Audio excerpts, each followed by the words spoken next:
Bueno, Shabbat Shalom familia, bienvenidos a un nuevo estudio de las parashot, porque hoy se unen dos parashot, ¿cierto? Que en este caso viene siendo la parasha Vayakhel y la parasha Pekudei, ¿cierto? Pekudei. Aquí las voy a escribir en el tablerito para que las tengamos en cuenta.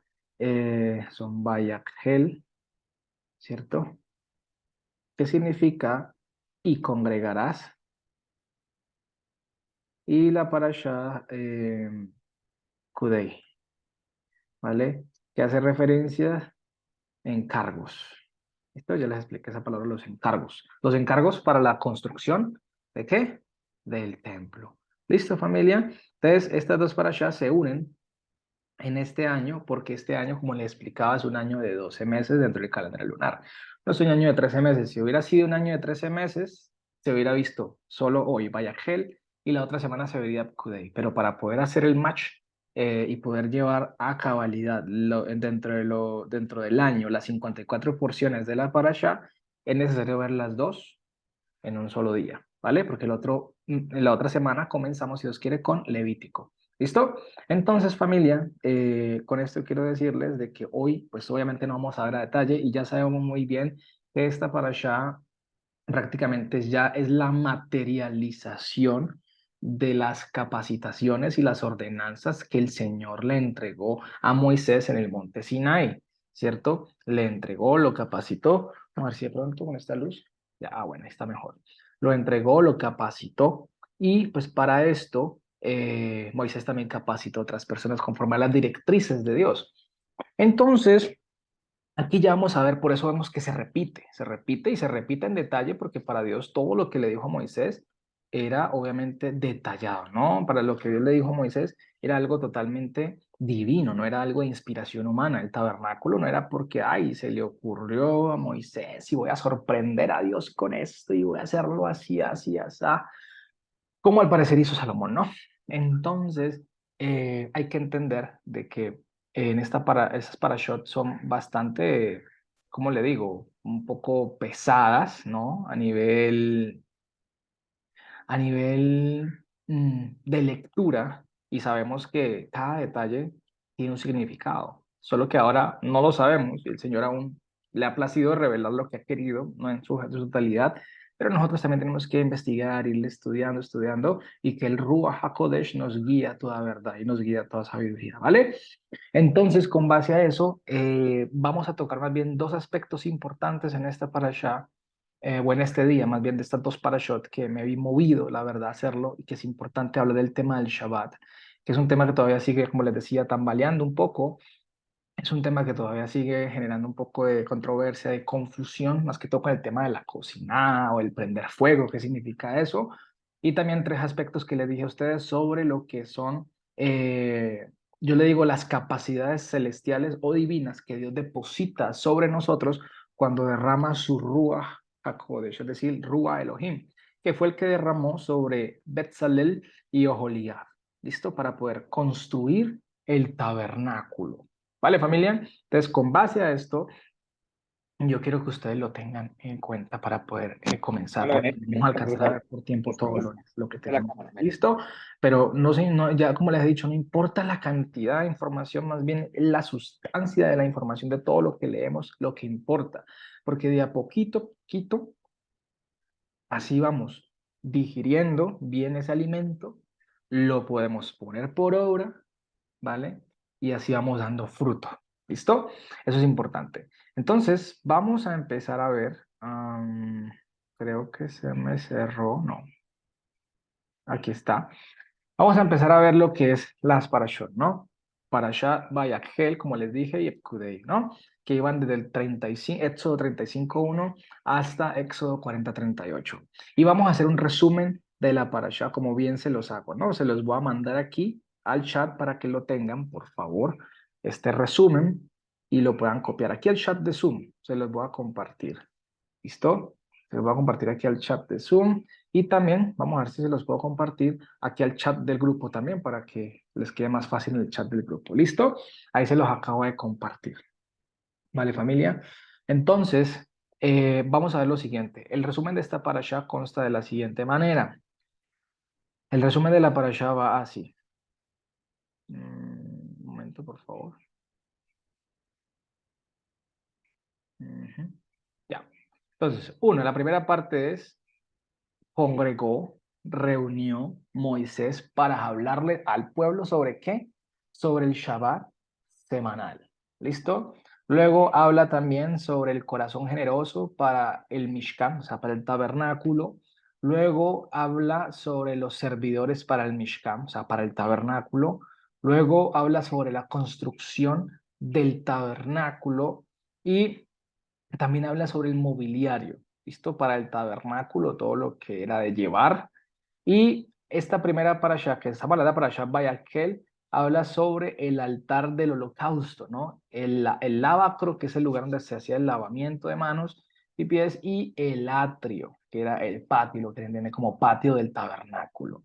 En la segunda parasha, que es la parasha encargos de Kudei, pues que la acabo de escribir allí en la pizarra, vemos que tenemos el resumen de los encargos para el tabernáculo, las vestiduras sacerdotales, eso es importantísimo también, la obra presentada a Moshe, luego vemos que Moshe erige el tabernáculo, o sea, prácticamente lo inaugura, pues, en pocas palabras, y la nube que se posa sobre el Mishkan, ¿vale? Que ni siquiera Moisés podía entrar allí, a no ser que el Señor lo permitiera, sino conforme al orden que el Señor estableció, porque la nube que se reposó sobre el tabernáculo significa que el tabernáculo era lleno por la presencia de Dios y no necesitaba de presencia humana, ¿vale?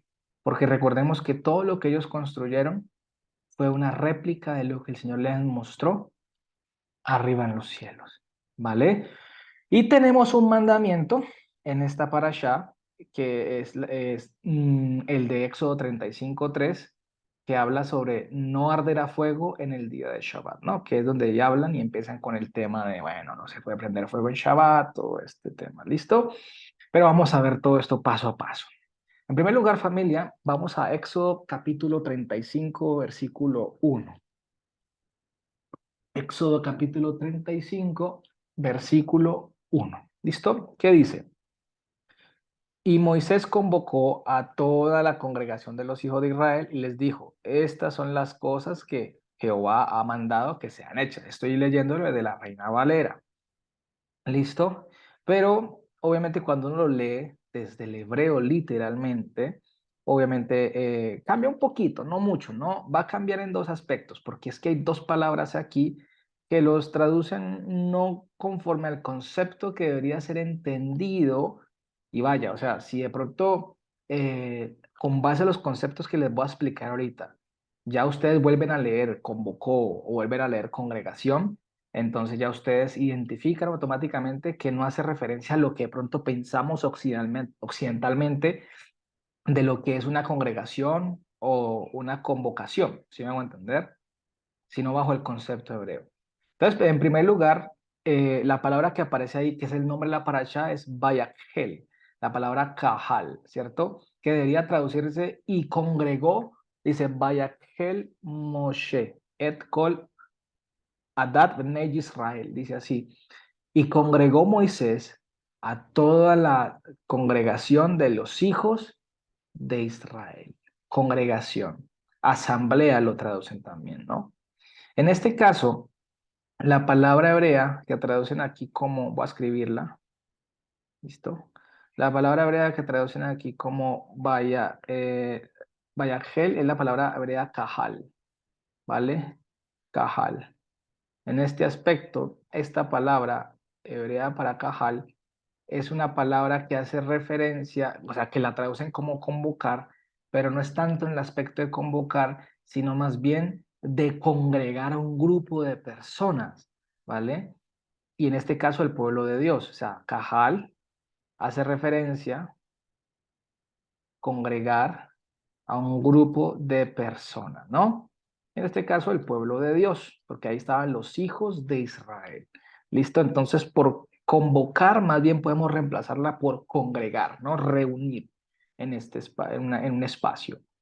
Una vez que se reúne, eh, tenemos que tener en cuenta por qué se debe hacer de esa manera. Porque resulta que esta palabra cajal que estamos viendo aquí en pantalla es la misma palabra que utilizó la Septuaginta, que es la traducción fidedigna más antigua del hebreo al griego, ¿vale?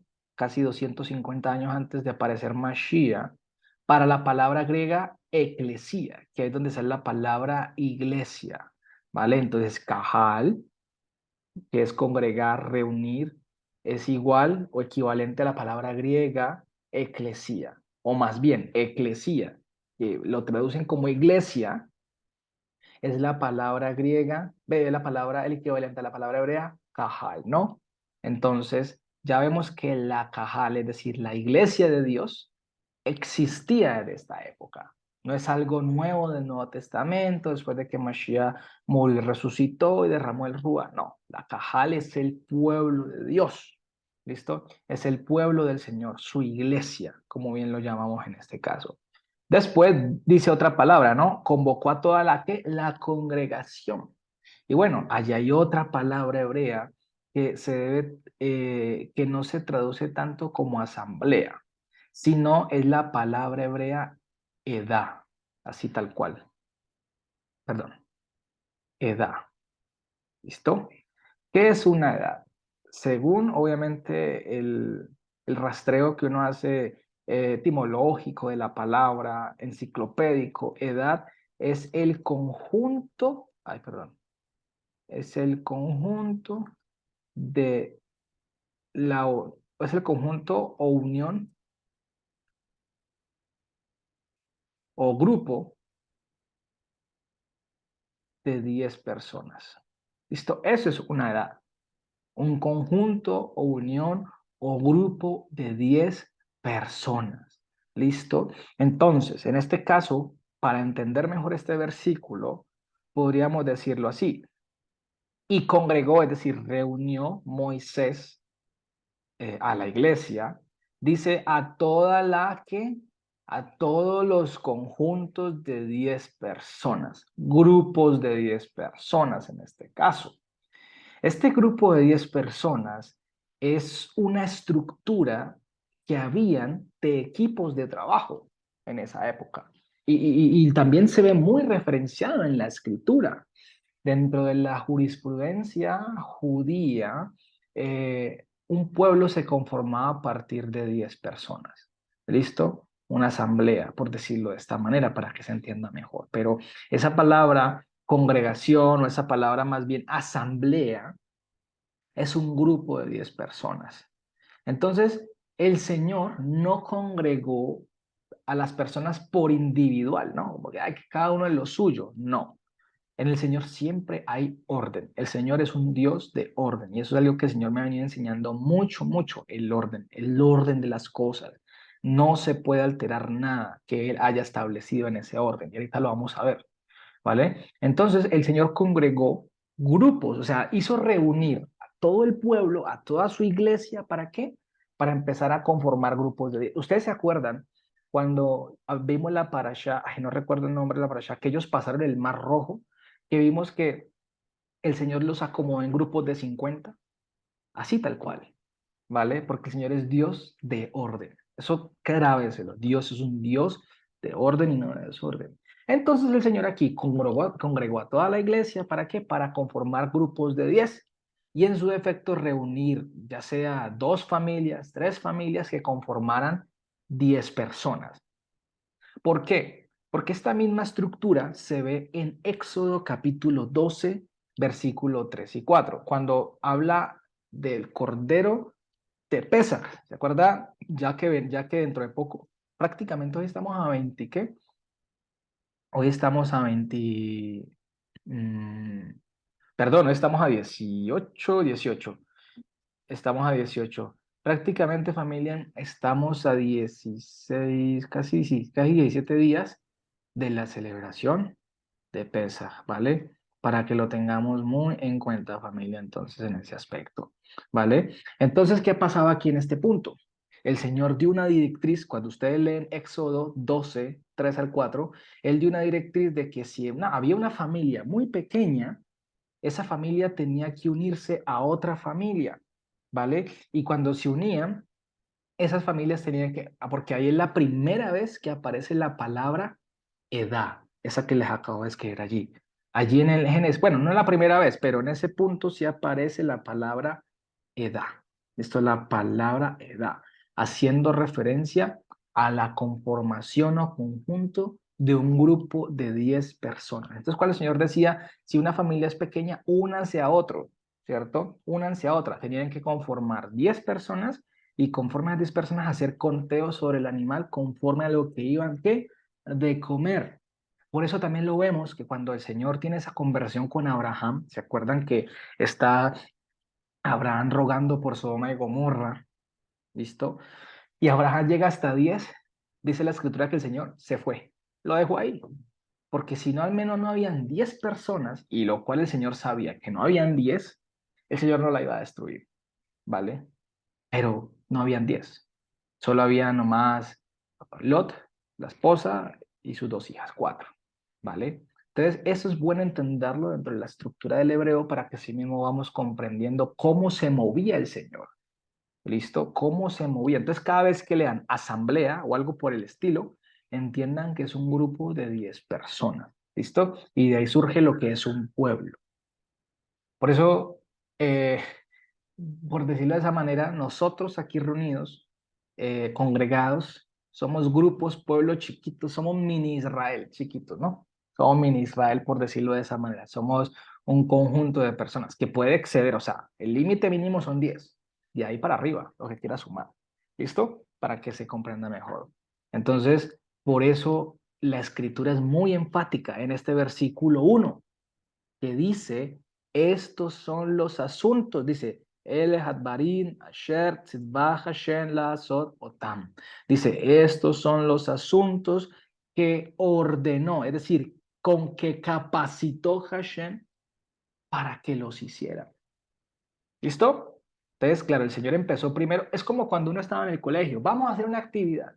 Entonces, armen grupos de 5, armen grupos de 10, armen grupos de 4, conforme a la cantidad de las personas. ¿Para qué? Para poder desarrollar en orden una actividad. Entonces, un grupo se iba a enfocar en una cosa, otro grupo se iba a enfocar en otra cosa y otro grupo se iba a enfocar en otros asuntos, ¿vale? Pero todos estaban enfocados en qué? Eran un mismo cuerpo en pos de un mismo propósito. ¿Listo? Porque recordemos que la iglesia es el cuerpo de quién? Del Señor. Nosotros somos el cuerpo del Señor y por ende estamos inmersos por un mismo ruaj y estamos dentro por un mismo sacrificio. ¿Listo? Entonces no nos mandamos solos. Todos tenemos que trabajar en pos de un mismo propósito. No es lo que yo piense, lo que yo crea, sino lo que Dios dijo que hay que hacer.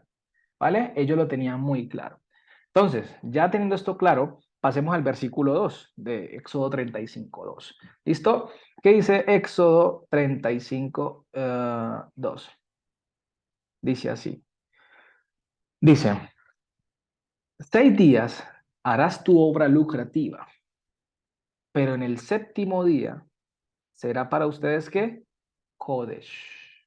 Ahí está la palabra Kodesh. Ahí lo traducen como santo, será santo. Bueno, está bien, siempre y cuando entendamos qué significa santo, ¿vale? Es Kodesh. Y dice, Shabbat Shabbaton para Hashem. Ninguno hará en él obra lucrativa. ¿Por qué? Porque morirá. Y morirá en este caso hace referencia a ser expulsado. No todas las veces era para morir, y si no era para ser expulsado. Bueno, muchas veces sí, el Señor mandó a apedrear a un hombre que fue a recoger paja, ¿no? Al monte el día de reposo y lo mandó a apedrear por desobediente como tal. Pero en este caso a veces puede costar más la expulsión espiritual. Y cuando una persona entra en desobediencia, hombre, el Señor ya se encargará de tratarlo, ¿no? Porque pues como creyentes tenemos que hacerle caer en cuenta del error, si no escucha, entonces dice que por medio de 2 o 3 testigos, y si no, a toda la asamblea, y si no, expúlsalo, como dice Mashiach, tenlo por gentil y publicano, si no hace nada para cambiar. Porque es necesario dar frutos, ¿vale? La desobediencia cuesta. Y es curioso que a veces como seres humanos nos es más fácil desobedecer que obedecer, ¿no?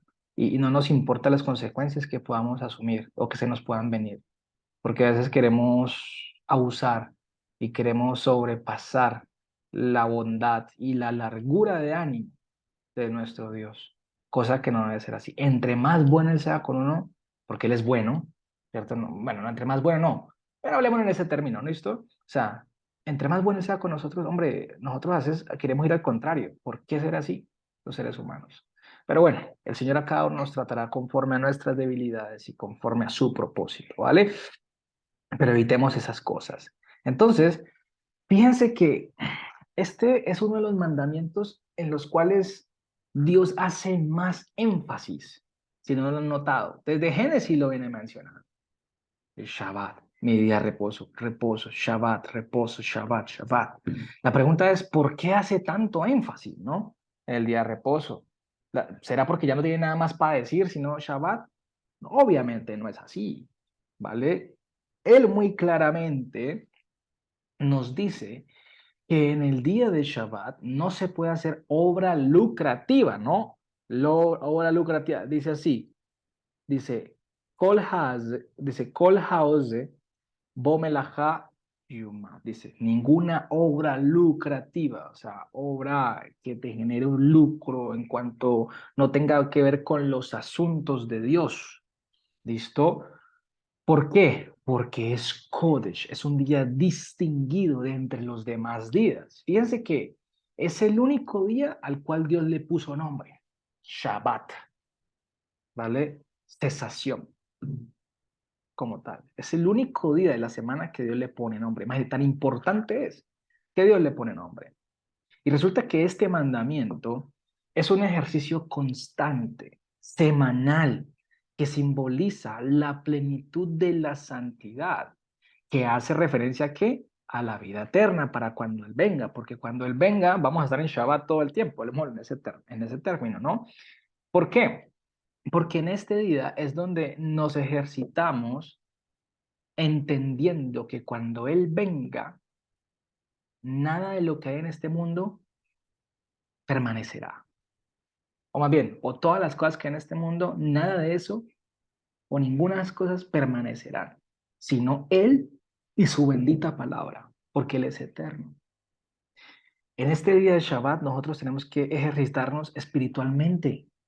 Descansamos, sí, porque hay que descansar físicamente, para eso también nos lo dio el Señor, porque Él sabe que también nos cansamos, nos desgastamos, el cuerpo necesita descansar porque somos defectuosos, ¿vale?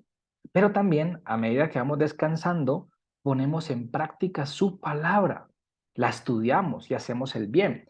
¿Qué dice Isaías 58? Se me viene a la mente en ese momento ese versículo. Si retraes tu pie, y yo les expliqué a ustedes lo que significa el pie, ¿no? Que hace referencia a la conducta, a las maneras. Entonces, si retraes tu pie, si retraes tu conducta, tus maneras, es decir, de hacer en día de Shabbat lo que a ti te gusta y más bien haces lo que Dios te manda hacer, es que es delicia al Señor como tal. ¿Mm?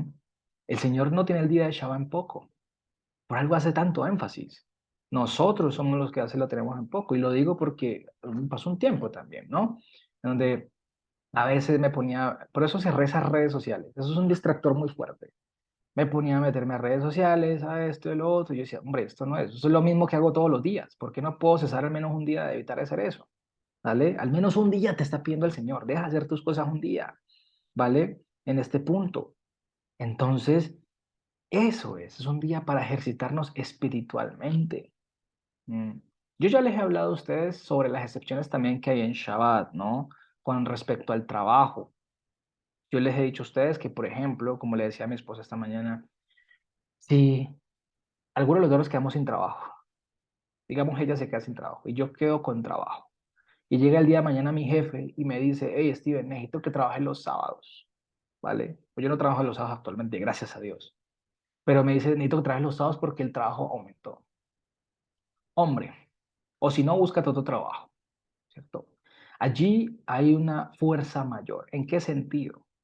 En que si yo dejo de trabajar, mi esposa y yo nos vamos a morir de hambre por ese momento, ¿vale? Si yo dejo de trabajar, no vamos a tener que pagar los alimentos, ni tampoco que pagar el arriendo, ni esas cosas.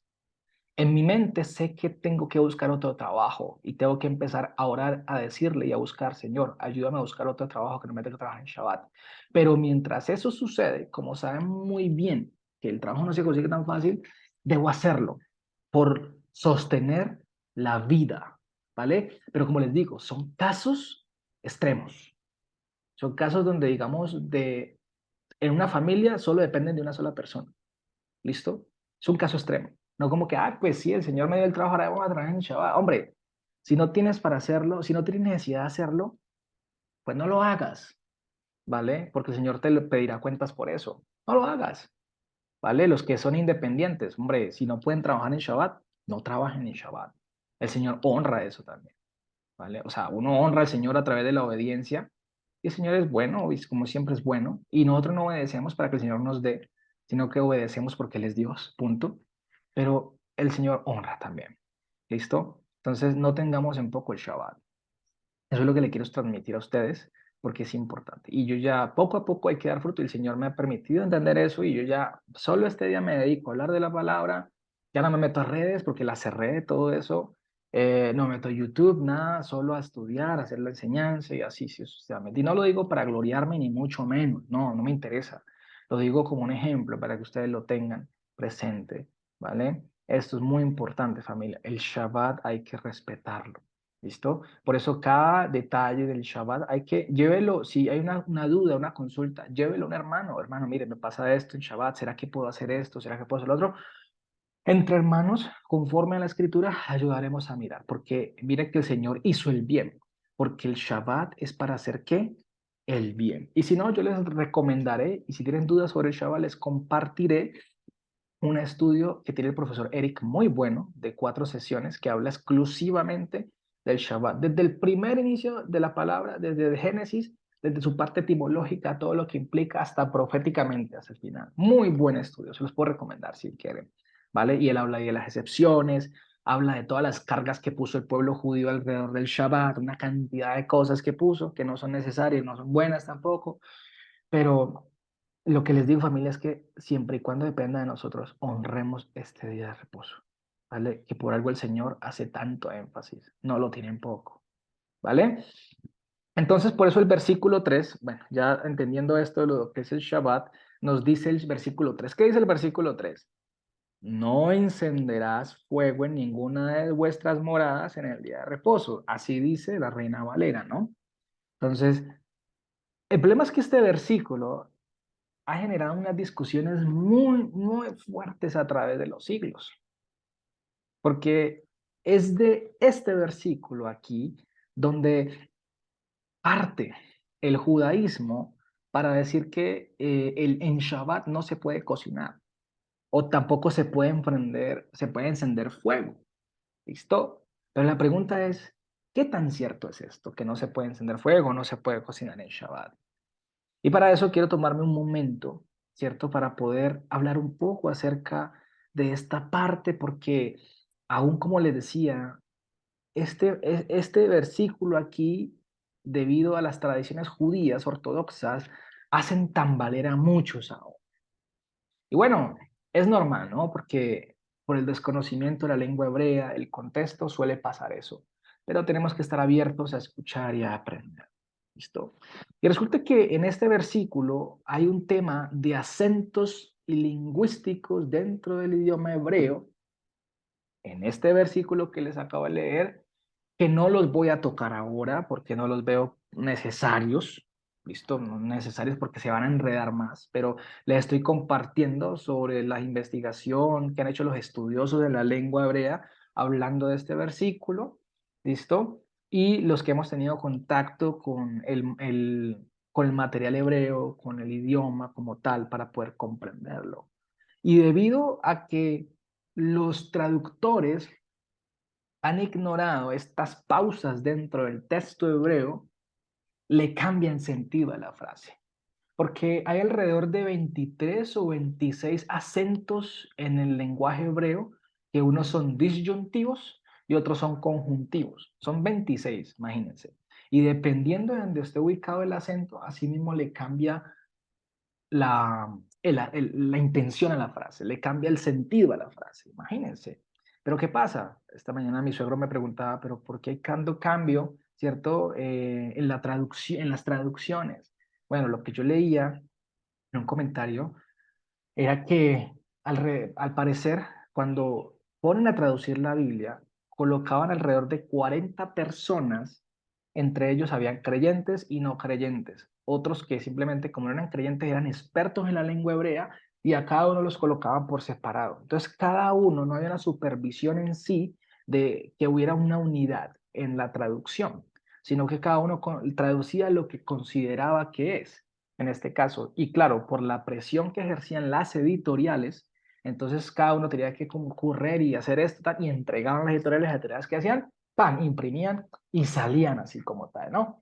Salen así como tal. Maestro, hay tanto mala traducción, porque la Biblia en sí no se contradice desde la parte original, podemos decirlo de esta manera, sino de las partes traducidas, ¿no?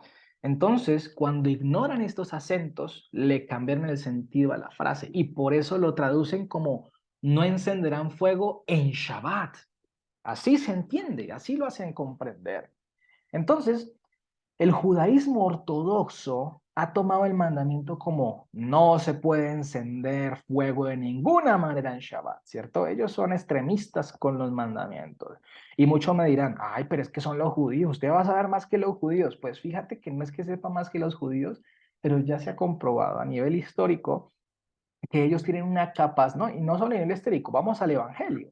El Evangelio muestra cómo Mashiach derriba una cantidad de argumentos que ellos colocaban y normas humanas a los mandamientos ya establecidos por Dios, que iban en contra incluso de la Torá y que se volvían una carga para los demás. Imagínense, ¿m? No nos vayamos tan lejos, vamos al Evangelio, con el mismo Mashiach que tenemos como ejemplo.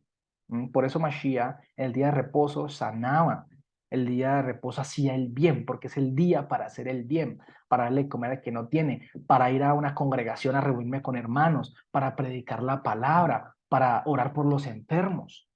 Es el día para hacer eso el Shabbat, no para hacer nuestros propios negocios y asuntos. Para eso tenemos 6 días a la semana, desde el domingo hasta el viernes. Entonces, de aquí surge una pregunta, ¿no? Si se supone que el judaísmo ortodoxo dice no se puede encender fuego en ninguna manera en Shabbat, la pregunta que surge aquí entonces es, ¿cuándo se debe generar la chispa? ¿Listo? Y debido a esta pregunta, es por eso que el judaísmo mismo enciende las luces, las velas de Shabbat 5 minutos antes de que empiece el Shabbat. O sea, digamos que el Shabbat empieza a las 6 de la tarde del viernes, ellos lo prenden a las 5:55 de la tarde, antes de iniciar el Shabbat. Y ya conservan las velas encendidas durante ese día. ¿Sí lo analizan? O sea, si el tema es que no se puede encender fuego en Shabbat, ¿por qué las prenden 5 minutos antes y las dejan encendidas? ¿Sí me hago entender? ¿Por qué? Ay, no encenderás fuego en Shabbat. Entonces, si no se puede encender, no deben prender de ninguna manera velas. No deben tenerlas prendidas de ninguna manera en Shabbat. Si ese es el punto. No se supone que no se debe tener fuego encendido en Shabbat. El problema para ellos no es que haya fuego en Shabbat, sino encenderlo en Shabbat. Por esta misma razón, ellos inventaron los pilotos automáticos, las estufas, ¿vale? Para evitar encender esas chispas durante el tiempo de Shabbat y más bien poder generar calor. Por eso ellos calientan sus alimentos en Shabbat con esas estufas eléctricas y generan calor, ¿vale? Y algunos otros he visto que tienen estufas a gas y prenden la estufa 5 minutos antes del Shabbat o vienen cocinando 5 minutos del Shabbat y dejan la estufa en bajo todo el día encendida. Imagínense, dejan todo el día encendida los judíos ortodoxos. Entonces la pregunta es, hey, ¿no era que no se podía tener eh, fuego en Shabbat? Entonces ese es el punto. Ese es el punto. Entonces, no era que no se podía encender, no era que se podía mantener el fuego en Shabbat. Ahí está, ahí es donde muere el pez por la boca, por decirlo de esa manera. Porque ¿quién se va a comer la comida fría? Y más aún, si estás en una temporada de invierno.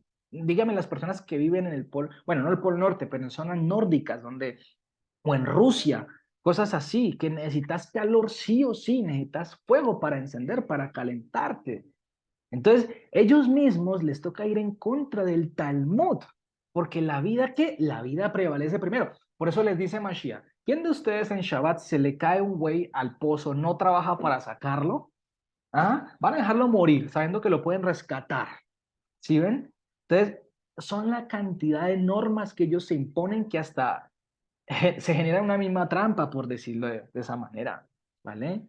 Ellos no se van a dejar morir de frío, ni mucho menos. Ellos van a encender fuego. Entonces, para ellos, el problema no es cocinar en Shabbat, no es tener fuego encendido en Shabbat, sino prender el fuego en Shabbat. Y eso ha generado una carga enorme a los que vienen de afuera para comenzar a guardar el mandamiento, ¿no? Basta con entender también el verbo que aparece en esta frase. Y resulta que el verbo que aparece en esta frase es el verbo siguiente. Te lo voy a escribir. Es el verbo, dice así, Lot baru, dice así, Lot baru esh bechol moshbotechem bayon hashabat. Dice así, bar, es la palabra que aparece, bar. Que bar hace referencia como a incinerar, quemar. La pregunta es, ¿tú quemas la comida? ¿Tú incineras la comida? ¿Tú prendes fuego para incinerar algo en Shabbat? Y la otra palabra es la palabra hará. Creo que se escribe así, si no estoy mal. Hará, que es calentar, encender. ¿Listo? Pero ahí no aparece esta palabra hará. Ahí aparece el verbo bar, ¿cierto? Ahí aparece este verbo como tal. Entonces, ese verbo hace referencia a también a consumir algo, pero no hace referencia a consumir de comer, sino consumir con fuego. ¿Vale? Porque si lo dejamos así, solamente consumir, ay, Steven, entonces eso no hacemos en Shabbat, consumir la comida. No, esos listillos, como dice el proverbio, ¿no? Listillos, no, no, no, no. Se trata de consumir con fuego algo, que se consuma el fuego. ¿Listo? Entonces, en este punto tenemos que entender, familia, y comprender claramente que ahí no usa el verbo hará, sino el verbo bar, ¿cierto? Y ese verbo hace referencia a un contexto muy explícito. ¿Listo? ¿Cuál es ese contexto? El contexto era que cuando habían las faenas agrícolas, ¿cierto? Habían, por ejemplo, sí, como cuando hacen arder el fuego, el suelo, que queman restos de vegetales que quedan después de las recogidas agrícolas, los terrenos agrícolas, que eso de hecho es una práctica tradicional que se realizaba durante mucho tiempo, se ha realizado para eliminar ¿qué? La hierba mala y poder fertilizar el terreno para así poder sembrar, preparar el terreno para que dé buen fruto lo que vas a cosechar ahí. ¿Mm? La quema, esa quema es una práctica que todavía se tiene hasta el sol de hoy. Yo lo he visto cómo queman y que a veces se salen de control esas quemas. Ustedes lo han visto. Y los que viven en Cali hemos visto en las montañas cómo eso pasa. ¿Mm? Pero también unos quemaban y lo hacen para quitar plantas muertas, enfermedades, bacterias, plagas y regenerar el pasto y aumentar una producción mejor. Entonces, la pregunta es, ¿por qué el Señor pide que no se encienda fuego el Shabbat? ¿Con qué propósito? Pues hombre, con el propósito de que no todo el tiempo, pero cuando habían ciegas, recogían, necesitaban preparar la tierra, hombre, no prendas fuego en Shabbat, no quemes en donde habitas, por eso dice esa palabra Moshboteihem, en sus asentamientos, en donde viven ustedes, ¿para qué? Porque si en el día de Shabbat les da por prender eso y eso se les sale de control, pues compa, usted le va a hacer daño al vecino, le va a hacer daño a la naturaleza también, se va a hacer daño a usted mismo y va a desobedecer el mandamiento porque no hizo lo que Dios le dijo. Y el mandamiento de Shabbat es permanecer en casa. Si no tiene nada que hacer por fuera, permanece en casa. Así me hago entender. Y eso es muy importante, muy, muy importante. Y para entender mejor esto de cocinar en Shabbat, quiero que leamos ay, se me fue, un versículo ¿vale? Un versículo que está en Éxodo 12, 16, ¿vale? Éxodo capítulo 12, versículo 16. ¿Listo? Para que tengamos ya definitivamente claro de que sí se puede cocinar en Shabbat y se puede encender fuego en Shabbat para poder cocinar los alimentos y calentarlos también, ¿vale? ¿Qué dice? Éxodo 12, 16. Dice así. En el primer, Éxodo 12, 16. Mm, ya. Dice, en el primer día, llamamiento de la santidad es. En el séptimo día será llamamiento de la santidad para ustedes. Ninguna obra lucrativa harán. Solamente comerán lo que cada garganta, o sea, cada nefesh, ¿listo? Es decir, cada cuerpo ha de comer. Y solo eso podrás preparar. ¿Cuál es el contexto de este versículo? Pesaj, ¿vale? Y estamos hablando aquí de que en Pesaj hay un Shabbat alto. Es decir, el Shabbat alto de Pesaj es cuando empieza la celebración de Pesaj, todo el Shabbat el día que empieza el día 15 de Matzot. ¿Vale? Espero que hayan visto los videos que le mandé para que vuelvan a recordar. ¿Listo? Y resulta que este Shabbat de la cita tiene mayor preeminencia que el mismo Shabbat semanal, porque es un Shabbat de la cita, es un Shabbat alto. ¿Y qué dice el Señor? El Señor permite cocinar, preparar alimentos en este día de Shabbat alto. Pero eso sí, solo lo que has de comer. Entonces, aquí entra la regla gramatical Calva Homer, el cuanto más, ¿cierto? Entonces, si puedes cocinar en el Shabbat alto de la cita, ¿cuánto más no podrás hacerlo en el Shabbat semanal? ¿Sí me voy a entender? Por eso, el verbo que aparece ahí, en este capítulo 12, versículo 16 que acabamos de leer de Éxodo, aparece el verbo cocinar, hacer. Bueno, cocinar no, más bien hacer, ¿no? Y ese hacer es el verbo hebreo asá, que aparece aquí. Es el verbo hebreo asá. ¿Listo? Ah, perdón, asá. Que hace referencia a preparar. Preparar algo para. Ese preparar es cuando tú tienes los alimentos ya, por ejemplo, voy a preparar pan. Yo crédito para el pan, harina, mantequilla, agua, sal, bueno, que quiera colocarle el pan, ¿no? Aceite de oliva o algo así. Pero es que eso no, el pan no se va a hacer con los alimentos ahí puestos. Yo tengo que empezar a prepararlos, a incorporarlos, a darles forma. Eso es asá. Y esa es la palabra que aparece ahí. Por ende, esa palabra se puede utilizar para comprender el tema de lo que es que cocinar. Preparar significa cocinar el alimento, ¿vale? Eso es muy importante hacerlo. Ahora, si algún hermano o hermana está acostumbrado a no comer, a cocinar en el viernes como tal, ¿cierto? Y simplemente no lo quiere hacer el sábado, pues no está haciendo nada mal. Lo único que esa persona no puede hacer es que si ve a un hermano cocinando en Shabbat, le diga que es pecado. Eso no es pecado, no está mal. No está mal el que cocina en Shabbat como el que no cocina en Shabbat. No pasa nada, ¿cierto? Y si va bajo la casa de un hermano en donde cocina el viernes para no cocinar el Shabbat, tampoco pasa nada. No le vamos a poner problema por eso. Ya está. Lo importante es no pasar esto como si fuera un mandamiento de Dios, que eso es lo que ha hecho el judaísmo ortodoxo y tristemente muchas raíces, muchas ramas de lo que esos grupos que se conocen como raíces hebreas o grupos mesiánicos que lo hacen ver un mandamiento meramente humano, judío ortodoxo, como si fuera un mandamiento de Dios, asustando a mucha gente y generándoles muchas cargas respecto al mandamiento. Ahora, tampoco vamos a preparar alimentos así estrambóticos, ni hacer faena, ni el asado y que venga, coma todo el mundo acá. No, no, no. Tampoco el Shabbat es para eso. ¿Qué dice la palabra? Solo lo que ha de comer cada uno. Punto. Ya, me dio hambre ese día y quiero comerme un huevo frito. Pues, hombre, prenda en la estufa sin problema, tranquilo, cocine el arroz, el huevo y ya, coma. ¿Listo?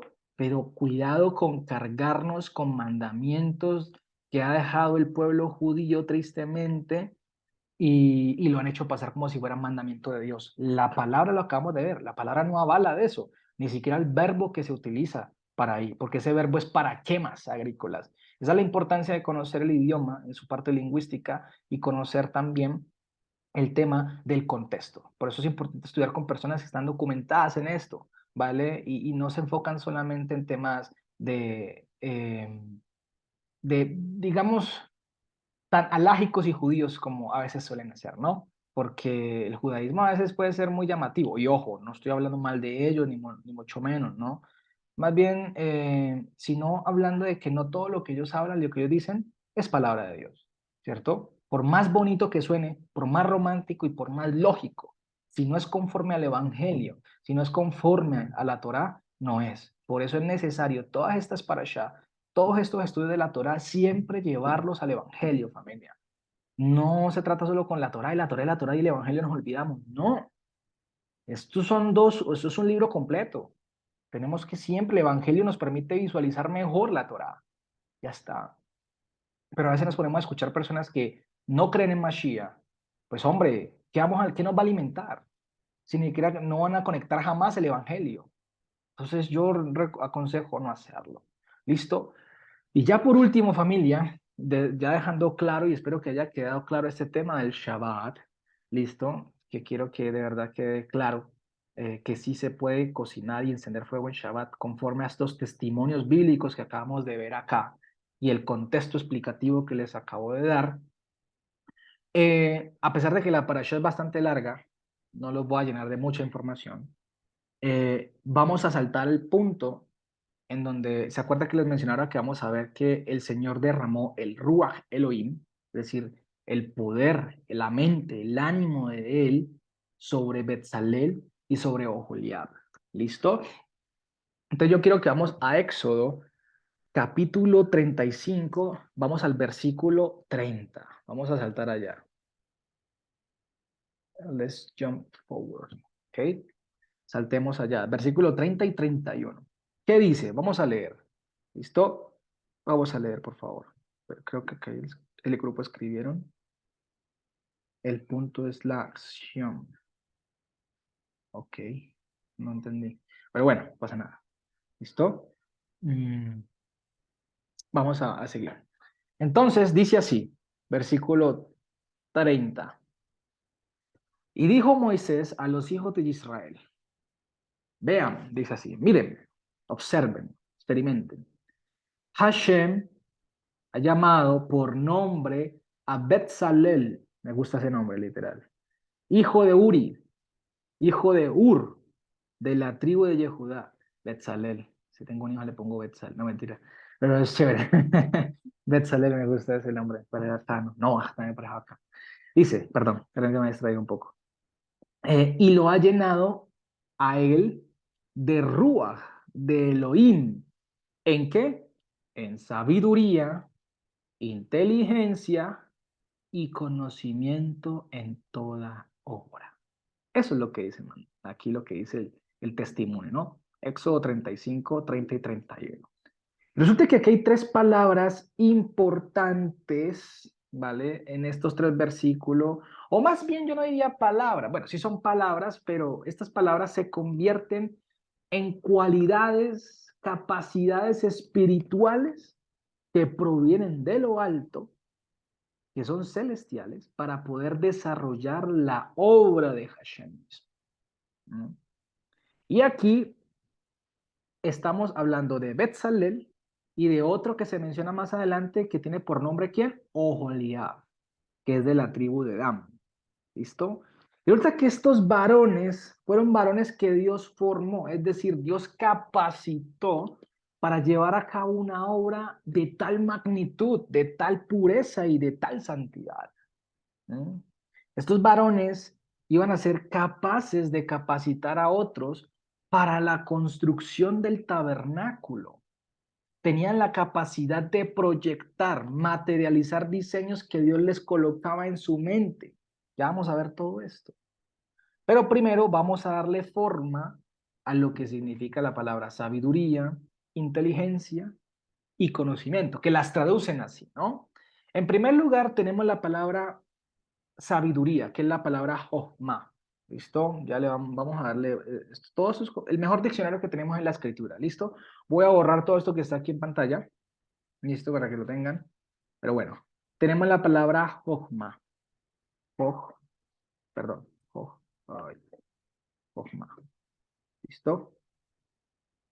Que la han traducido como sabiduría. Pero la pregunta es, ¿qué es la sabiduría? Ay,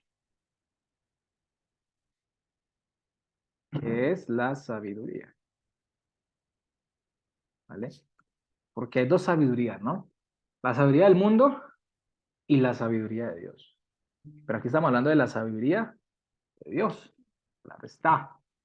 Resulta que esta palabra que traducen como sabiduría, alguna vez se la traducen prudencia, inteligencia, tiene como raíz la palabra hebrea jajam. La palabra hebrea jajam. Raíz, la palabra hebrea jajam. ¿Vale? Y esto hace referencia a gobernar. Perdón.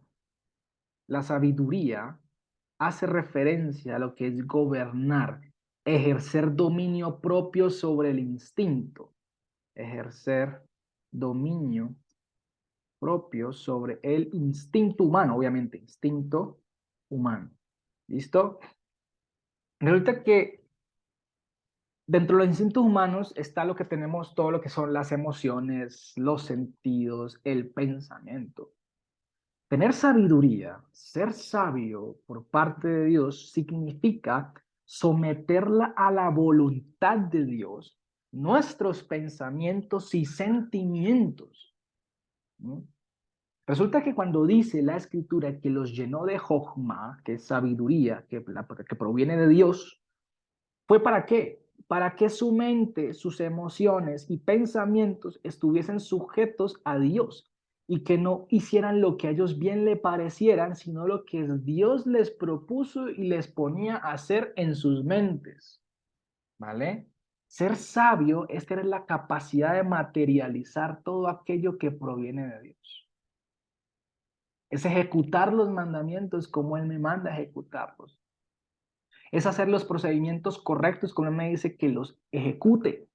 La obediencia hace parte de la sabiduría. Una persona sabia es una persona que distingue entre lo correcto, lo incorrecto, entre lo que es bueno y lo que es malo. Por eso el mundo no es sabio, porque el mundo no distingue entre lo bueno y lo malo. El mundo piensa que entre más trabaje, más va a ser exitoso, pero eso ya se ha visto que no es así, sino que se va a desgastar, se va a acabar, se va a matar, pierde la familia, pierde su salud mental, pierde muchas cosas. ¿Mm? El mundo piensa, por eso dice la escritura, que el mundo a lo bueno le llamará malo y a lo malo le llamará bueno, porque ellos no distinguen. Pero nosotros, si decimos tener la sabiduría de Dios que proviene del Rúa, ¿vale? Entonces nosotros tenemos que estar en la obligación y en la capacidad de materializar todo aquello que Dios nos dice que hagamos. Y en este caso hace referencia a comportarnos conforme al estándar de la santidad. Y ese estándar lo tenemos en los mandamientos, en la Torá. ¿Listo? ¿Por qué les puso esta mente a ellos? Porque este tabernáculo no era un concurso de caza de talentos o cosas así, quién era el más teso para hacer tal cosa o tal otra. No, no se trataba de eso. Ellos no podían basarse en su propia opinión, ¿sí me van a entender? Porque era, ¿qué? Kodesh, era santo.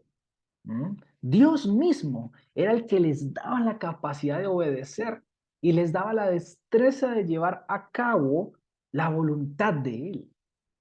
No se trataba de venir con nuestros conceptos, de juzgar las cosas santas, porque eso sería ser arrogante, ¿vale? Eso sería ser egocéntrico. ¿Mm? Y tristemente, eso pasa mucho hoy en día, porque cuando no nos gusta algo de la palabra, tratamos de omitirlo, o, ay, yo no entiendo eso, ay, yo mejor lo dejo allí, ay, eso no es para mí, y esas cosas, porque empezamos a darle prioridad a nuestro pensamiento, a nuestra propia sabiduría humana, porque nos queremos creer más sabios que Dios. Hombre, si Dios te dice guarda el Shabbat, si Dios te dice guarda mis fiestas, mis citas, pues, hombre, ¿acaso le dice a Escritura que Él va a colocar una carga que no podamos llevar? Claro que no. Él no nos va a decir eso sabiendo que no lo podemos hacer, Si Él nos lo dice que lo hagamos es porque nos ha dado la capacidad de hacerlo. Nos ha dado su ruaj para poder hacer su palabra. Pero ¿qué pasa cuando desobedecemos? ¿Qué pasa cuando hacemos nuestra voluntad? Está pasando de que no estamos sujetando nuestros instintos, pensamientos, gustos, etcétera, a la voluntad de Dios. Estamos dándole más prioridad a lo que nosotros creemos o pensamos que es bueno. Y eso está mal. Y es ahí donde tenemos que ir de rodillas a Dios y pedirle en oración, en su juicio, decirle, Señor, ayúdame con esto. Por favor, ayúdame. Dame la capacidad, dame la sabiduría, porque yo no he podido con esto, ¿vale? Entonces, eso ha pasado. Y miren, familia, tenemos que respetar lo que está escrito. Tenemos que respetar lo que el Señor nos ha dejado en su palabra. Porque si no lo hacemos, hombre, yo te invito a que te examines, porque tenemos que examinarnos constantemente nuestra actitud ante las cosas divinas, ante los asuntos de Dios. ¿Mm? Nosotros no tenemos ninguna autoridad en cambiar lo que Dios ya ha establecido y ha dicho que es bueno, porque Él es el Rey soberano. ¿Mm? ¿Quiénes somos nosotros para hacer eso? ¿Quiénes somos nosotros para cambiar algo a algo? ¿Quiénes somos nosotros? ¿Mm? No somos nadie, hombre, para irnos a creer más sabios que Dios. Por eso, familia, si estamos fallando en algo que cada vez nos vence la carne, pidámosle a Dios sabiduría. ¿Qué dice la escritura en Santiago 1:5? ¿Qué dice? Santiago 1:5, capítulo 1, versículo 5. Dice así, y si alguno de ustedes tiene falta de sabiduría, pídasela a Dios, el cual la da a todos abundantemente y sin reproche. ¿Y qué dice? Y Él se las dará. Eso hace parte de la voluntad de Dios. Eso es pedir dentro de la voluntad de Dios. Eso es un claro ejemplo, ¿vale? Porque muchas veces usamos la oración para otras cosas. No, la oración es para pedir la voluntad. La voluntad de Dios es esa. Señor, dame sabiduría para poder sujetar a tus mandamientos. Dame sabiduría para poder sujetar esta carne a tu voluntad. Dame sabiduría para poderme comportar conforme a tu santidad. Dame sabiduría para poder ser testimonio ante los demás en obediencia. Y así sucesivamente. Entonces, eso es sabiduría, la capacidad de materializar lo que Dios te ha dicho y te ha puesto a hacer. Y eso hacían Betzalel y Oholiab. ¿Mm? No era lo que ellos creían. Ahora tenemos otra palabra, ¿vale? Otra palabra que es la palabra que traducen como ¿qué? La traducen como inteligencia, ¿no? Que es la palabra etbuná, inteligencia, etbuná, ¿vale? Traducen como inteligencia. Resulta que esta palabra hace referencia más bien a los métodos o lógica de la santidad o de la sabiduría que es Dios. A los métodos o la lógica de Dios, la etbuná, que traducen como inteligencia. Esas palabras las encontramos mucho en Proverbios. Inteligencia, sabiduría y todo lo demás. Etbuná. ¿Qué dice aquí? No dejarnos llevar por las emociones que provienen de la carne, total. Felicidad hay por el varón que haya la sabiduría de Dios y que obtiene la inteligencia que proviene de Dios. O sea, que proviene de lógica. Ahí ya está, mire que ahí está la palabra, lo que compartió Linda aquí en el chat, que proviene de la inteligencia, es la lógica, los métodos que provienen de quién? De Dios. Porque su ganancia es mejor que la ganancia de la plata y sus frutos más que el oro fino. El oro no perece. ¿Vale? Entonces hay que tener mucho cuidado en estos conceptos. Listo, que no estamos hablando de la sabiduría humana, sabiduría del mundo. ¿Qué dice Pablo? Yo no vine a ustedes con sabiduría humana, sino con la sabiduría de Dios. Punto. ¿Mm? Entonces, esta palabra etbuná que acabo de colocar aquí hace referencia a los métodos, a la sabiduría, bueno, o más bien a la lógica que proviene de la sabiduría, la cual es Dios, ¿vale? Esa sabiduría que solo proviene de la santidad, de lo alto. Y muchas veces eh, esta lógica va en contra de la lógica humana, porque esta lógica, en pocas palabras, familia, es la forma o la manera que Dios tiene de hacer las cosas. ¿Ustedes se acuerdan cuando Dios hizo barro con saliva sí, escupió en el suelo, hizo barro y le colocó en ese varón a los ojos? Eso a los ojos humanos es ilógico, ¿vale? pero pues para Dios son sus formas de hacer las cosas. Para el mundo, por eso se me viene a la mente, acuerdan ese versículo que Pablo dice en Corintios, que el evangelio es locura para los que se pierden. ¿Por qué? Porque para ellos es locura que el mismo Dios se haya despojado de su deidad, haya venido a morir por los pecados nuestros y darnos vida eterna. Eso para ellos es locura, eso no cabe en su cabeza. ¿Por qué? Porque no tienen el rúa. Por eso no le pidas al mundo que sea sabio. Por eso no le pidas al mundo que sea lógico en su forma de actuar, porque no tienen el rúa del Señor. Tener la etbuná o la lógica de Dios es hacer las cosas como Él las dice que las hagamos. Porque como Él es Dios de orden, así mismo sabe cómo funcionan. Y Él sabe por qué funcionan así, por qué las hizo funcionar así y por qué debemos hacerlas así. Ya está. Tú simplemente obedeces. Si tú le dices Señor a Él, pero no obedeces, entonces no es tu Señor. Así de simple. ¿Mm? Por eso el Señor estableció un orden para construir el tabernáculo. Y ese orden que el Señor estableció fue un orden divino. No fue un orden ahí de Moisés. Bueno, vamos a hacer esto aquí así. No. Moisés lo que hizo fue que obedecer. Punto. Ya está. No fue un orden humano. Por eso anoche también leíamos, ahí estábamos leyendo con mi esposa el tema de Primera de Corintios 12, muy interesante, y veíamos que todos tenemos dones diferentes, todo el pueblo, los que son hijos de Dios, ¿no? Todo su pueblo. Todos tenemos dones diferentes y los repartió como a él le plació, ¿vale? Pero, ojo, esos dones deben funcionar dentro de una misma lógica, dentro de una misma sabiduría, ¿vale? Nadie hace lo que le place o le parece, punto. Porque si no, no están actuando o no estaríamos actuando dentro de la obediencia a Dios, sino en la carne. Estaríamos satisfaciendo más bien la carne. Cuando desobedecemos los mandamientos de Dios, estamos dándole prioridad a nuestra carne, satisfaciéndola. Así de simple.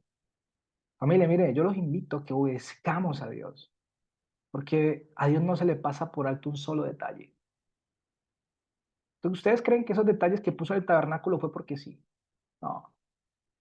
Él es el más detallista, por eso vemos en las flores, en los pájaros, esos detalles tan increíbles colocó en su creación. ¿Mm? Él es un Dios de detalles, literalmente. Y así mismo nosotros tenemos que ser cuidadosos y detallados a la hora de obedecer sus mandamientos. Lo más complicado es que, hombre, nos encontramos todos los días con que ese orden que Dios ha establecido, el mundo se opone. ¿Mm? Lógico, porque el mundo anda en desorden. El mundo siempre va a querer cambiar los principios divinos, los principios de Dios. La pregunta es, hombre, ¿vamos a creernos más sabios, ordenados y lógicos que Dios? ¿Vamos a parecernos al mundo queriendo ajustar la palabra a nuestra carne y no haciendo lo que por medio del Rúa el Señor nos ha mandado a hacer, que es sujetar nuestra carne a su palabra? A veces no nos queremos ajustar a la palabra del Señor. Queremos justificarnos todo el tiempo. Y ahí hay un problema. Hay que revisarse, porque la carne fluye. Mm. Es por esto que hoy en día, familia, cada uno habla lo que quiere en las redes sociales, surgen miles de denominaciones, canales de YouTube, etcétera, se creen eruditos entre ellos mismos, ¿vale? Y colocan su propia doctrina, su propia palabra. Y hay que recordar, familia, y esto hay que decirlo, así no les gusta a la gente, pero hay que recordar que hay un solo pueblo que está dentro del pacto de Elohim, ¿m? Para hacer todo lo que él ordenó. Por eso él siempre habla de un remanente pequeño. No teman manada pequeña, dice él. ¿M? Porque no todo el que me dice Señor, Señor es salvo. No todo el que dice Señor, Señor es creyente. El que no tiene el Rúa no es de él. Así de simple. Porque ¿cómo vas a poder sujetarte a la Torah de Dios si no tienes el Rúa? Como dijo Pablo en Gálatas, si alguien enseña un evangelio diferente, es decir, un evangelio paralelo a este, Y si incluso viniera un mensajero de los cielos a enseñarles un evangelio parecido a este, pero no es el verdadero, ¿qué dice? Sea anátema. Es decir, exclúyanlo, deshónrenlo, no le presten atención, háganlo a un lado, literalmente. Paralelo, porque ahí está la palabra literalmente, ay, no recuerdo la palabra griega que aparece ahí, pero es la palabra paralelo, un evangelio paralelo. Un evangelio paralelo es un evangelio que no es verdadero, pero es parecido al verdadero. Y por eso hay que estar atentos, hay que estar leyendo el evangelio real, el verdadero, para no ser engañados. Tienen mucho cuidado. Así que pilas, familia. No nos dejemos vislumbrar por mero conocimiento. Uy, es que este sabe mucho. Uy, es que este sabe así. Uy, es que este estudió acá. Uy, es que no. Porque ese conocimiento sin el Rúa no sirve de nada. Es vano, es Hebel, como dice el profe en una enseñanza de Cogelet, que he escuchado por ahí pocas. Es Hebel, es perecedero, ¿vale? No sirve de nada. Si esa persona no está sujeta a Dios y no es guiada por Dios, ese conocimiento, deséchalo, literalmente, deséchalo. Pues yo me atrevo a decirlo de esa manera, ¿no? A no ser que hay personas, denominaciones cristianas, otros, que dicen verdades de la escritura, hombre, solo porque es de otra denominación no lo voy a escuchar. Hombre, pues si está diciendo algo verdadero, pues, hombre, hay que aceptarlo. Es que a veces también nos volvemos muy sectarios o ay, ves que este es cristiano, sí, yo sé que tiene la verdad, pero si no tiene, no, hombre, si le está diciendo la verdad, algo que es real, pues ¿por qué vas a ir en contra de eso? ¿Vale? Y por último, tenemos la palabra, eso es la lógica, eso es la etbuna, que traduce en inteligencia, la lógica de Dios, los métodos de Dios de hacer las cosas. ¿Listo?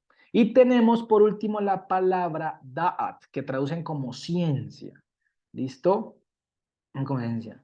Por eso todos los dones provienen de Elohim y sin él no puede, exactamente, sin él no se pueden dar frutos los dones, porque los dones no son para manejarlos a nuestro antojo, para manejarlos a nuestra manera, son de Él, ¿vale? Y Él te dirá cuándo los usas, punto. Él te pondrá en una situación para usarlos, pero así mismo tenemos que guardarnos en santidad, tenemos que guardarnos en obediencia, familia.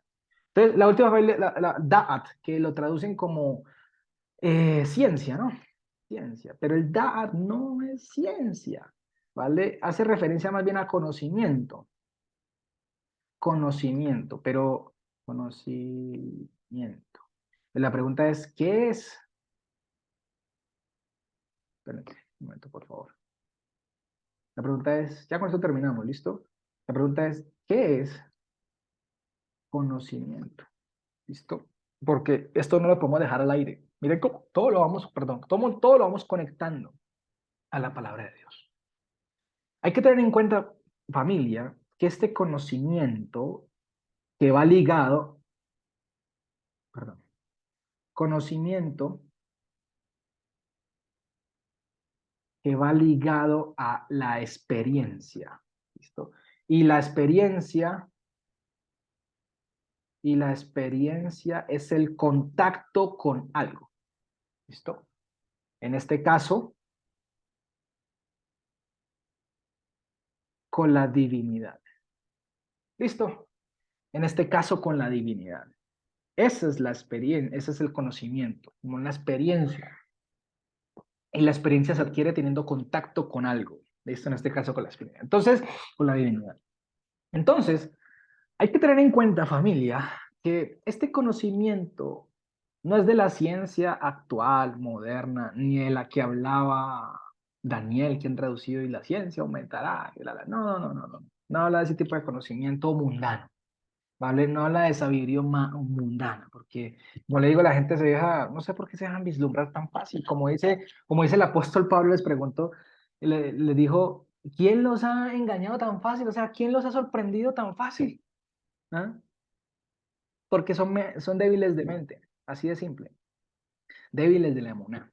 Igual son de Dios y hay que ayudarles más bien a ellos a que den fruto, ¿vale? A los débiles de mente, a los débiles de la emuná, como dice Romanos 12, hay que ayudarles, ¿vale? Hay que ayudarles a estas personitas porque necesitan ayuda, ¿vale?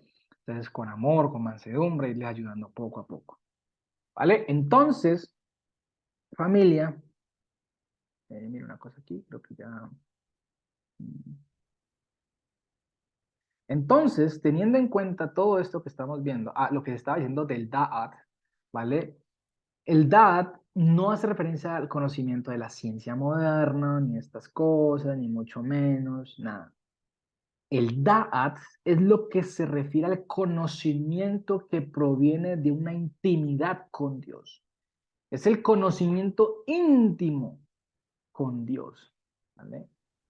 Prácticamente el Da'at es estar enterado con precisión y detalle de su voluntad, de su orden, de lo que Él quiere hacer.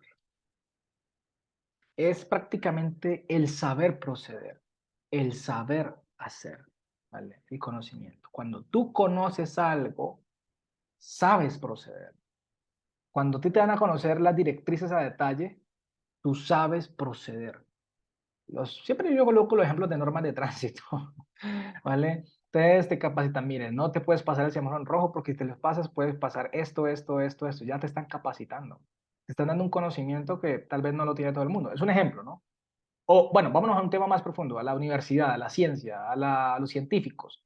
Ellos les enseñan cosas que no todo el mundo sabe, pero los hacen para poder, ellos tienen esa relación, esa intimidad con la ciencia, con la ciencia sí, de la física cuántica, de la política, lo que sea, en cualquier área, e interiorizan, empiezan a consumir a tener contacto con ese tipo de conocimiento, y ya cuando se encuentran en materia, y se encuentran en la vida real y necesitan hacer pruebas, experimentos, pues ya ponen en práctica aquello que se les dio a conocer.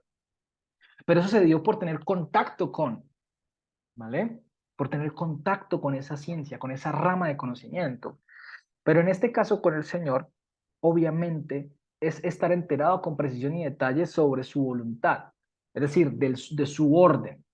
Este conocimiento viene, es de su rúa, y viene para hacer como dice el profeta Jeremías. ¿Para qué? Para que andemos en sus mandamientos, en su Torá. Por eso es que sin el Rúa es imposible comprender sus detalles y su procedimiento. ¿Mm? ¿Y esto qué nos enseña? Pues familia, esto nos enseña también a no procurar no desgastarnos con los incrédulos. Mire, ellos no tienen el Rúa para hablar de temas tan profundos y divinos de la Torá. A los incrédulos solo hay que decirles que ellos necesitan el arrepentimiento y que si no en sus pecados morirán, como le dijo Mashiach, punto, así de simple. ¿Mm? No se, mire, yo se lo doy por experiencia. No se pongan a echarle las perlas a los cerdos.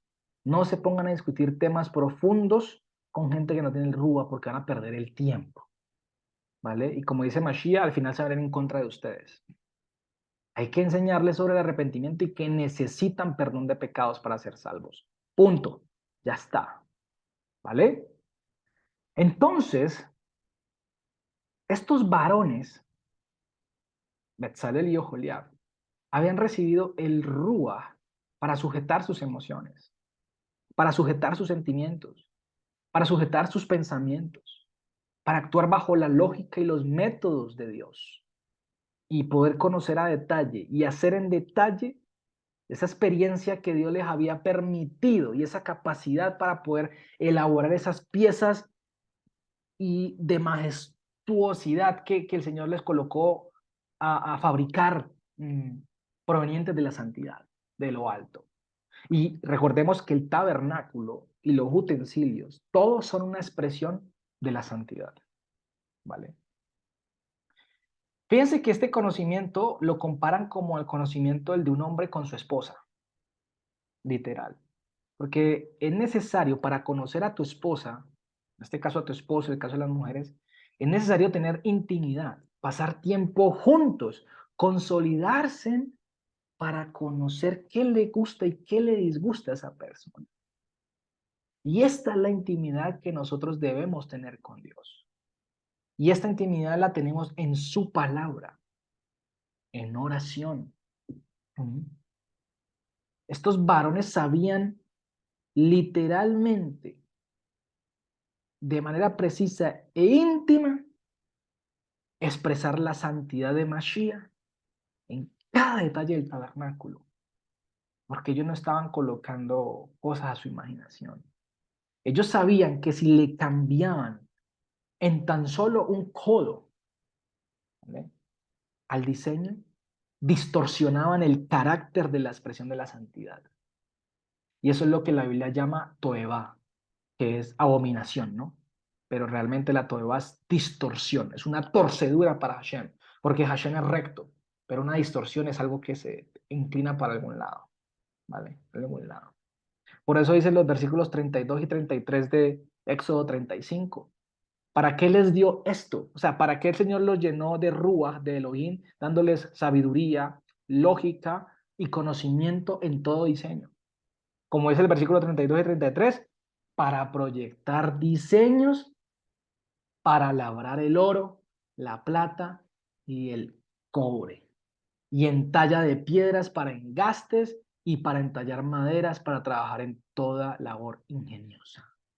No era para diseñar con la imaginación de ellos, no iban a inspirarse en nada externo, en nada que saliera de su corazón, sino que iban a respetar todo lo que Dios les colocaba y les decía que hicieran. Ellos no eran grandes diseñadores como tal.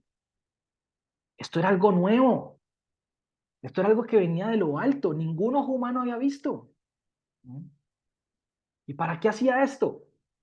Para que no contaminaran el diseño del tabernáculo con diseños egipcios o diseños de Babilonia o diseños de regiones aledañas. Porque a veces nos solemos inspirar en otras cosas del mundo.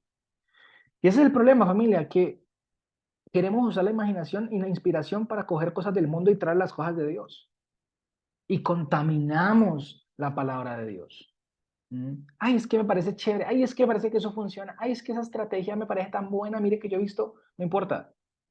Dios es lo suficientemente poderoso, inteligente y sabio para darte una estrategia. ¿Acaso no le da estrategias a estos varones para vencer la guerra? Obvio. Eran estrategias totalmente diferentes a las que los pueblos solían hacer. Es Dios. Punto. Y esa es la confianza en Dios. Esa es la obediencia. Si Dios dijo, hay que hacer. Punto. No discutas. Y con esto quiero terminar porque para eso Dios nos da su rúa, familia. Dios nos da su rúa para darnos sabiduría, lógica y conocimiento. Para que nuestra carne se sujete a su voluntad y podamos obedecer sin cuestionamiento y controversia.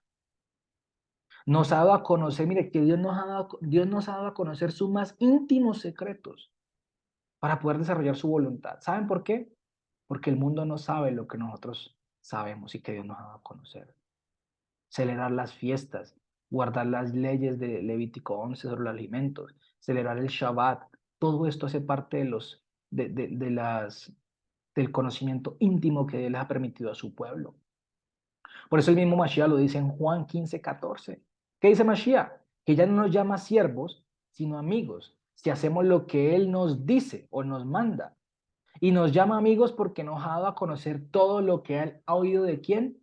Del Padre, de Abba. Imagínense, porque de Abba proceden todas las cosas, es la fuente de la vida eterna. Entonces ya nos llama, el que nos puede llamar amigos es Dios, ¿no? No nosotros a Él. Porque cuando Dios te llama amigo es porque está haciendo partícipe de una voluntad, de una conducta, de un propósito. ¿Nosotros de qué podemos hacer partícipes a Dios? De nada. Por eso no lo llamemos amigo. Él sigue siendo nuestro Dios y Hashem. Él es el que sí nos puede llamar amigo a nosotros, no nosotros. Hay que dejarse de confiancitas con Dios. ¿Vale? Hay que tener mucho cuidado. A Dios se le respeta. Porque Él es Hashem. Él es todopoderoso y soberano. Tal cual. Y a veces se nos ha olvidado eso, que dejamos fluir las emociones, los sentimientos hacia Él. Ay, mi Diosito, mi papito. No. Ay, ¿qué tiene de malo? Pues es que no, es Dios. Es que eso es lo que la gente no entiende. ¿Me van a entender? Quieren abusar de su bondad. Y no es así. Porque bien dice la Escritura que en Él están escondidos todos los tesoros de la sabiduría y el conocimiento. Así que familia, si decimos ser hijos de Dios, debemos hacer lo que Él dice, proceder como Él enseña, sin alterar, sin cambiar el orden divino de las cosas. De lo contrario, estaríamos entrando en un estado de rebeldía, de una mente entenebrecida, familia. Y ojo con eso, porque, como es el dicho, no es a nuestra manera sino la de Él. Como dijo Pablo, ustedes no son vuestros, dice Pablo. ¿Vale? Ya no pertenecemos a nosotros. Debemos aprender a actuar en el temor a Él. ¿Y qué es el temor según Proverbios 1:7? Dice, temor de Hashem es el principio. El conocimiento de la sabiduría y la corrección son despreciados por los faltos de sentido y razón. Claro, el mundo no entiende el conocimiento de Dios. No lo puede comprender. Lo dice Pablo en Romanos 8. La carne no se puede sujetar a la ley de Dios, así quiera. Tampoco puede. Entonces, familia, que Hashem Yahushua literalmente nos ayuda a caminar en obediencia dentro de su sabiduría, conocimiento y lógica. ¿Vale? Entonces, familia, esto es todo por el día de hoy. Muchas gracias por su tiempo, gracias por la comprensión, perdón por los inconvenientes al principio con el computador, pues no lo había configurado para eso. Entonces, pues ahí levantó la mano mi madre. Sí, madre, ¿bien puede sigue? Gracias, hijo. Shalom para todos. Hablando del tema de la sabiduría, me llama la atención. La sabiduría de Salomón en su momento no estaba sujeta al Ruach de Elohim, porque yo leyendo aquí, bueno, de todas maneras en Primera de Reyes 3, que dice, y Salomón dijo, porque entonces se le apareció Hashem a Salomón en una visión nocturna y le dijo, pide lo que quieras que yo te dé. Y Salomón dijo, tú mostraste a tu siervo David, mi padre, gran misericordia, conforme él se condujo delante de ti, en justicia, en fidelidad y en integridad de corazón. Él se condujo delante de ti, y tú guardaste para él esta gran misericordia y le diste un hijo que se sentara en su trono como este día. Ahora pues, oh Hashem Elohim, tú has hecho rey a tu siervo en lugar de mi padre David, a pesar de que soy tan joven y no sé salir ni entrar en medio de tu pueblo, el cual tú escogiste. Entonces, si el Señor le concedió a él esa sabiduría, a medida de que se iba desobedeciendo Salomón, se fue perdiendo esa sabiduría, o sea, ya el Ruach lo Yo, fue dejando o no yo voy a acompañada del hacer, Ruach. yo voy a hacerte dos preguntas, madre, para que te respondas a esas preguntas, porque esas preguntas ya justo en esos días las estaba hablando con Linda de un libro que nos leemos sobre Proverbios, sobre la sabiduría de Salomón. La pregunta es, ¿el Rúa que Dios nos ha dado a nosotros es diferente al que le dio a Salomón o es el mismo? No es para nada, es un mismo Ruach para todos los que él va llamando. Perfecto. La otra pregunta es, ¿por qué cometemos errores si tenemos el Rúa? Porque siempre queremos ir en contra de lo que el Señor nos dice. O sea, Porque nos somos dejamos carne. llevar, por Porque exacto, nos somos dejamos carne. llevar por la carne. Entonces, por ser carne, nosotros no quiere decir que porque tengamos al Rúa, en este caso, infortunadamente vamos a ser exentos de error. El Rúa va a ser el mismo. El Rúa nunca va a menguar. El Rúa nunca va a irse porque es el mismo poder de Dios que está dado para un propósito. El problema es nuestra carne. A Salomón se le dio el Ruach de Elohim, sabiduría, y nos dejó escrito mucha sabiduría de Dios, literalmente en Cogelet, en Cantar de los Cantares y en Proverbios, después de incluso haberse dado cuenta de sus pecados. Pero cuando le damos rienda suelta a la carne, infortunadamente nuestra mente se empieza a nublar. Y claro, cuando le damos más prioridad a nuestra carne, ¿qué vamos a entender de las cosas de Dios? Pero el Rúa sigue siendo. Ahora, Dios no quita la salvación, como lo hemos hablado, y Él es fiel. Pero obviamente a Salomón le tocó pagar sus consecuencias, a Salomón le tocó darse cuenta de muchas cosas, prácticamente dio a entender de que perdió su vida en todas las cosas que desperdició su tiempo, muy bien, y su vida en todo eso a lo cual le dio prioridad. Pero, exacto, por eso al final dice que la sabiduría de Dios significa que vigilar sus mandamientos, es decir, ponerlos por obra. Entonces, es el mismo Rúa, lo tenía, solo que Salomón pecó porque eso demuestra la naturaleza caída que tenemos como seres humanos. Ya está. Pero el Rúa sigue siendo el mismo. Ah, que hombre, si el Señor nos ha dado el Rúa, el Señor nos ha dado herramientas como la oración y su palabra, pues hombre, pongámonos serios, estudiemos, oremos para sujetar la carne a su voluntad. y no darle rienda suelta, porque una vez que le demos rienda suelta a la carne, hombre, una visita de Dios puede ser, como les he dicho, muy maluca y podemos evitar esas visitas de Dios, porque Dios nos ha dado una conciencia, ¿sí? Y el Rúa, ¿para qué? Para que entendamos lo que Él dice. ¿Qué le dijo a los reyes en Deuteronomio 14, creo que es, o 17? No tendrás otras mujeres, no te irás para Egipto a traer caballos, ni harás negocios con los egipcios, ni mandarás gente para Egipto. Él era lo suficientemente consciente para eso. Pero ¿cuál fue el problema a veces de nosotros? ¿Cuál es el problema? Que le damos más prioridad a nuestros propios asuntos. Y es ahí donde no ejercemos la sabiduría. Por eso es una lucha constante. Por eso Mashiach lo dijo, velen y oren, porque la carne es débil, pero el Rúa está dispuesto todo el tiempo allí, todo el tiempo. Por eso tenemos que esforzarnos. Por eso esto no se trata de que, ay, Dios ya me salvó y ya, ah, sí, póngase en esa y verá cómo le va a ir, ¿vale? ¿Cómo le va a ir? Por eso el Señor habla de corona, no te dejes arrebatar la corona, dice en Apocalipsis, todo eso. Entonces, es un tema de un ejercicio constante. ¿Y cómo nos volvemos sabios? Hombre, a través de la obediencia a los mandamientos, practicando los mandamientos de Dios. Así vamos adquiriendo sabiduría y de esa manera vamos desarrollando la capacidad de discernir entre lo que es bueno y entre lo que es malo, entre lo que es justo y lo que es injusto, entre lo que es correcto y no es correcto. Todo lo que pensamos hay que filtrarlo. Es correcto, todo lo que pensamos hay que filtrarlo conforme a la escritura. Por más de que me parezca lindo, por más de que me parezca tierno, e incluso por más de que piense que a Dios le va a agradar, hombre, si la escritura me está diciendo no lo hagas, pues no lo tengo que hacer. Y cuando no lo hago, ahí estoy ejercitando el colocar mis instintos, mis intereses y mis pensamientos por debajo de los mandamientos de Dios, ¿vale? Porque los mandamientos de Dios tienen que ir encima. Esa es la práctica. Mire que no es nada volado como así todo, no, como lo hacen ver Spirit. No, es algo de práctica. Por algo el Señor le dijo a Josué, esfuérzate y sé valiente. ¿Vale? Toma fuerza en él. Hay que tomar fuerza en el Señor. Hay que agarrarnos del Señor, literalmente, porque si no, o sea, el Señor nos va a pasar cuentas por lo que hagamos. Entonces, el Señor nos ha limpiado, dice la Escritura, que Él vino en Hebreos y nos ha limpiado la mente de las inmundicias con el agua limpia, con su sacrificio. Pues hombre, no permitamos que nos contamine, no vamos a permitir contaminarnos, ¿vale? Siempre tenemos que tener la mirada puesta en el Evangelio, siempre tenemos que tener la mirada puesta en la Torá. No nos pongamos a improvisar, no nos creamos más sabios que Dios.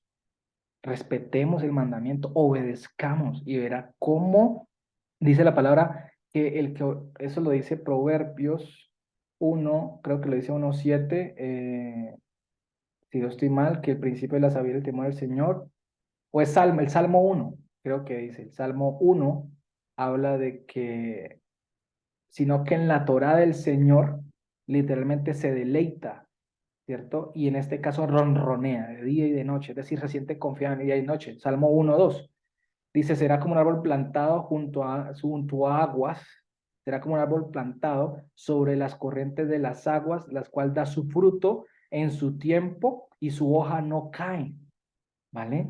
En este caso, el que hace la obra de Hashem, que es decir, obedece sus mandamientos, que están dentro de su voluntad y predica la reconciliación, esa persona es como un árbol plantado a la orilla de un río que no le va a faltar el sustento ni los nutrientes para poder dar fruto. Y la Torah, cuando obedecemos los mandamientos, estamos en confianza con el Señor. Por eso dice el versículo, felicidad y por el varón que no anduvo en el consejo de los condenados, ni en el camino de los que erran, y no se sentó en la silla de los burladores. Dice así, claro está, porque Hashem conoce el camino de los justificados, pero la senda de los malos será destruida, perecerá. Entonces, eso se trata de hacer. Ya Dios nos ha dado el Ruach, pongamos en práctica y pongamos en obra. O sea, comamos, es decir, estudiemos y bebamos, poner por obra. ¿Listo? Pero hay que entender de que siempre y cuando estemos en esta carne, infortunadamente vamos a tener una lucha constante. Pero para eso Dios nos dio las herramientas, porque piénsate un momento en el día del juicio. Piénsate en que Dios te va a decir, hey, ¿y tú por qué hiciste esto? Ay, no, señor, es que, no, señor. Yo te di esta herramienta para esto y para Eso le esto. dijo a Caín. A Caín se lo dijo. ¿Por qué mataste a tu hermano? ¿Por qué hiciste eso? Bueno, Ciertamente el pecado está a la puerta. entonces hay que tener cuidado, familia. O sea, Entonces, Salomón tenía el mismo Rúa, solo que se dejó llevar por su carne, por el poder, por la riqueza, que tanto daño hace. ¿Listo, familia? Eso es, ya le doy la palabra a la hermana María Eugenia. Me voy a despedir aquí para cortar el video y no hacérselo tan largo a lo que lo van a ver a futuro, ¿vale? Y ya seguimos con la hermana María Eugenia. ¿Listo? Shabbat shalom a todos, un abrazo y nos vemos la próxima. Bye, bye.